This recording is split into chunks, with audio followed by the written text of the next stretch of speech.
What if you could keep your purchase price a secret and boost your profit potential?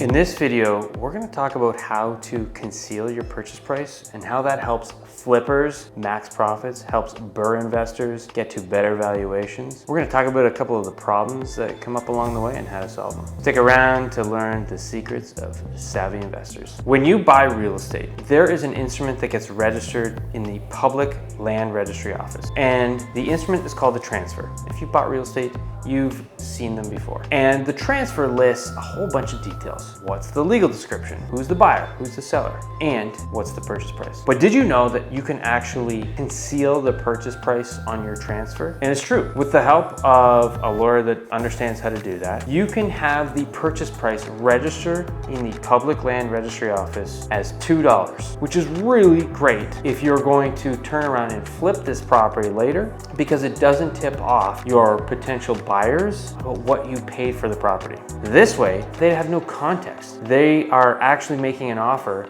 that's their opinion of fair market value, and it's not colored by how much money they want to see you make or not make. Many house flippers, BRRRR investors, they run into this problem when it comes time to either sell or refinance. And it's low transaction prices or low appraisals. And one of the reasons we've identified that this happens is because either the buyer, if you're a flipper, or the appraiser, if you're a BRRRR investor, is looking at what you purchased the property for. Which can mean if you've done a really great job of injecting value into a property so that a new buyer can take over and move their family in, or you can rent it out and have a cash-on-cash return that's through the roof because you have very little money left in the deal. This can be a problem. It leads to lower sale prices and lower appraisals because buyers have a hard time justifying paying for the increase in value when they see it, and especially if it's dramatic. If you bought a house for $150,000 and you put $100 into it and all of a sudden it's worth $6, well, you can probably imagine if the buyer has a even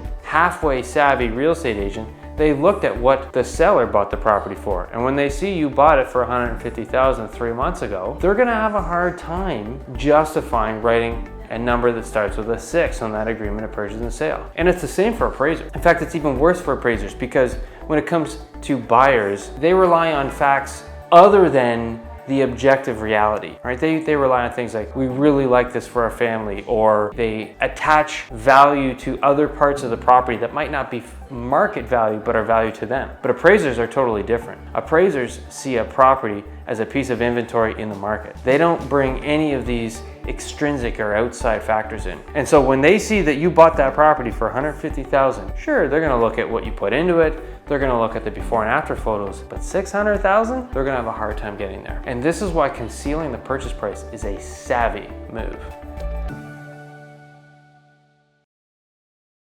Concealing the purchase price is probably the least utilized strategy that can help a house flipper do better and make more money. I so rarely see this put into play by other investors that aren't clients. It's almost as if it doesn't exist. In fact, I'll bet if you're watching this video, you didn't know that this was an option. But the fact is, it is. Now, it takes a little bit of time because what your lawyer has to do is they have to contact the Minister of Finance, and they've got to prepare some documents for you to sign, and they're gonna have to meet with you because one of those documents is an affidavit where you have to swear to certain facts. None of this matters to you because it's all just saying what the purchase price is, etc., etc. There is also a financial component to it, but I'll tell you, it's not as bad as it seems, and you would have incurred it anyways. The process is really quite simple. So when I help clients conceal the purchase price, I first get in touch with a representative at the Minister of Finance, which is the province of Ontario's Minister of Finance. And I tell them what we're going to do. And I have to tell them because they hold the keys to allowing this. From behind the scenes, what we need is a special code to put into the electronic transfer, right? That instrument I was mentioning earlier, that gets registered on title. So that code allows me to write $2 as the purchase price instead of $150,000 or $3.1 million or whatever the purchase price is. What the Minister of Finance does is they come back to me and they say, okay, we need these 4 things. I prepare those 4 things. They're really quite simple for me to do. simple in the fact that I know what they are and I know how to do them. Then you and I are gonna get on a call. We're gonna go through them. We're gonna make sure that I got the details right, that I'm not missing anything. You're gonna swear an affidavit that you are the purchaser, that this is the purchase price, this is the address and legal description, and a few other things. And then we're gonna ship that off, plus some money to the Minister of Finance. And the Minister of Finance has a varying range. At the time of filming this video, it's about 3 weeks to get something back. So if you've got a really quick close, this probably isn't the strategy for you, because we don't control the Minister of Finance. Government's not that fast. So if you've got a really quick close, this strategy is not going to work for you. But if you've got a decently long close, 4 weeks, 5 weeks, 6 weeks or longer, and you jump on this right away, we can pull this off. What the end result is a clean registration. A registration that gives no details. Now, does the seller mind? No, they don't really care, because they're disposing of the property. They're getting paid the purchase price, whether we register that amount on title or not. And they're gonna know, obviously, what the purchase price is because they signed the agreement. So they're also going to know how much in land transfer tax you paid.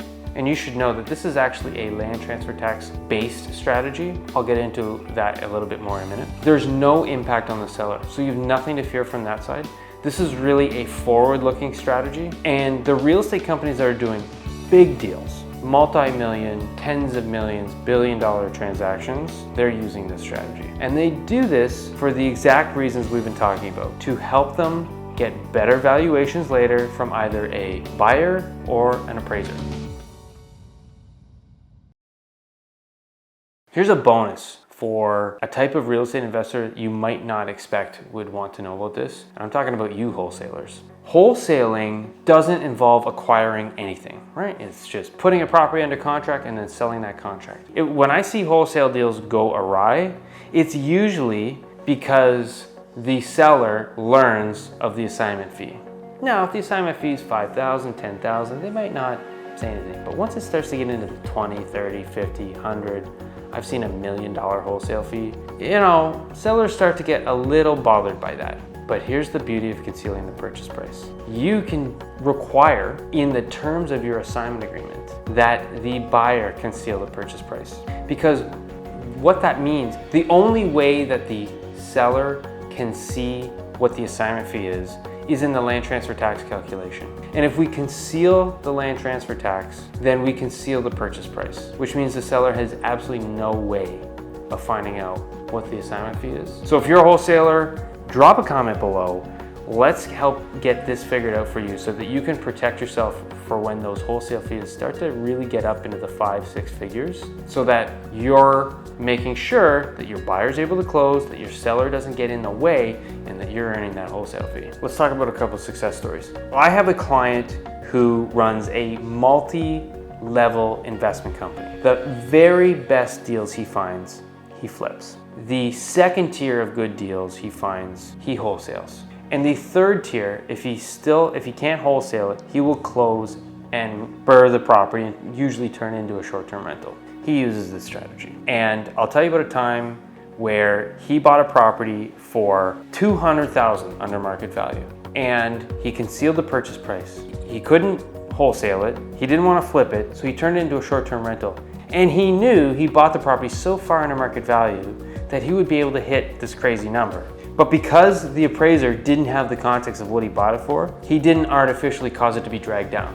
And as a result, he had a better than a perfect BRRRR, which paid for the furnishings and the initial startup cost of the short-term rental. So he got a perfectly set up Airbnb that is now doing very well for literally $0 using this strategy. Here's another way we help the client succeed using the conceal the purchase price strategy. This client bought a triplex. And if you bought a triplex, you know that that's going to get you residential financing, which means that when my client bought the property, he qualified for the mortgage on his own, as opposed to the building qualifying for the mortgage, which you would find typically in more than 5 units. But what he did was he converted this triplex to a sixplex. Now, the deal itself was really good, but what really got him across the finish line on this one was concealing the purchase price. And you can probably start to see why. Because as he added the garden suite and he added the other units within the existing structure, which included adding an addition and a couple other pieces, he got it into the threshold of commercial financing.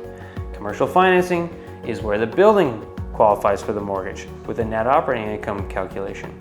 And so by concealing the purchase price, he gave the appraiser absolutely no context about the purchase price when he bought it as a triplex. And he gave an even better reason for that appraiser to use commercial financing without anything dragging the ability of the appraiser to give top value. And so what happened was, again, a perfect BRRRR where the client was able to pull all of his rental money out and he had a sixplex with $0 down that was cash flowing from day one. Here's how I helped a client turn a triplex into a sixplex by concealing the purchase price.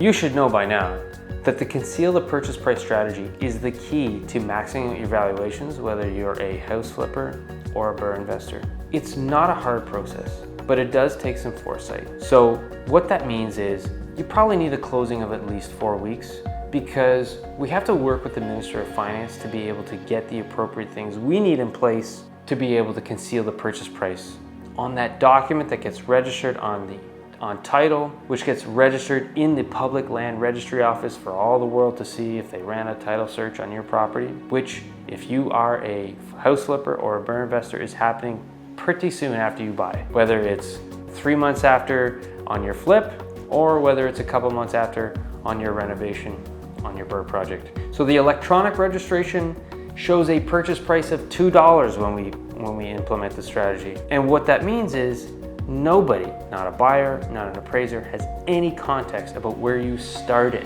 which means there's no reason, there's nothing for them to grasp at to bring those valuations down or those offer prices down. This means you get to max out. If you're a house flipper, you get to max out your sale price to that end buyer because they have no reason to believe that the house is not worth your top value or your top market value. And there's no reason for them to not want you to earn that money. It works the same with appraisers. If you're a BRRRR investor, concealing the purchase price does not give a reason for the appraiser to drop that valuation simply because you started at a lower value and injected tons of value by doing great strategic renovations. Here are 3 reasons why you should conceal your purchase price on your next transaction. 1, if you're a house flipper, buyers are doing their research. They are looking at what you paid for the property before they make an offer. And they don't like to see you make a ton of money, especially in 3 months. If you want to eliminate that context before a buyer makes an offer on your deal, conceal your purchase price. Number 2, if you're a BRRRR investor and you want the absolute max value to be able to get a perfect BRRRR or a better than perfect BRRRR, you better believe the appraiser is looking at what you bought that property for. And if you conceal the purchase price, then they don't have anything to go after, unless you give them a copy of your agreement of purchase and sale, which you should tell them you lost. This way, all they have is the property itself within the market it's in, and so they have no reason not to give you a top valuation. 3, if you're converting properties to multifamily, especially if you're converting a property from where you would qualify with traditional income verification as opposed to net operating income from the 5 units or more, then you definitely want to conceal the purchase price, because as you transition out of the traditional financing into net operating income financing, you're going to face roadblocks from an appraiser because your valuation is going to skyrocket. And so you need to conceal the purchase price to make sure they don't see anything. If you're ready to max out your investments, whether it's flips, BRRRR investors, whether you're converting a house to a multi-unit, whatever it is, drop a comment below. Let's talk about concealing the purchase price and how it might impact your deal. What are your thoughts on concealing the purchase price? Do you think it would help your strategy? Put a comment below and let's have a conversation. Or if you have any other questions, or if there's something burning at the top of your mind, put a comment below and we'll use that as an idea for our next video. And remember, freedom is within your reach when your foundation is strong.